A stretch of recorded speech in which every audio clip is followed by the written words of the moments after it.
This is the 4 most powerful tools you have to ace first term at St. George University.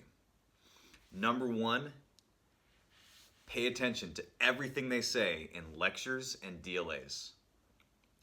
Everything, every little detail, especially if they say it's important. That's important. And if they say it's not important, then don't worry about it. But if they say it's important, you have to know it. And if they don't say anything about it, you have to know it. That's number 1. Number 2 is using Anki. I know people don't like to hear that. If they don't use Anki, they're scared of Anki. Take the information from those lectures and put it into Anki. That's how you're going to do well, is making that transition.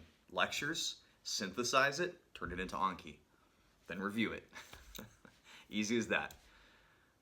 Number 3 is practice questions. Practice questions from the school first, from St. George first, because they're the ones that are going to be writing the test. The style of question is so similar. Sometimes the question is almost exactly the same. So you really have to pay attention to what they're saying and understand why you get a question wrong. That's huge.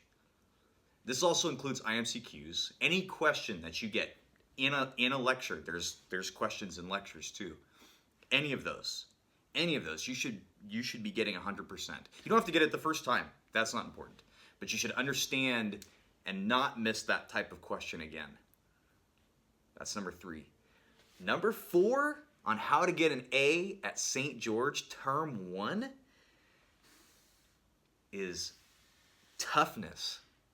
You have to be tough because you're going to get super far behind. Everybody does. You're going to get to the point, you don't think you're going to be behind. Some material just takes longer than others. And you're just going to have to face that fact, and you have to power through. If you give up, you'll get even farther behind. It's like when you want to give up, you have to keep pushing. It's a hard thing. It's a hard thing to lose, especially when you're feeling down and out. You want to make distractions. You want to not study. That's a weird thing because you're burned out. You're tired. You don't want to study, and the material gets really hard, and you're like, I don't want to do this. I want to take a break. You can't.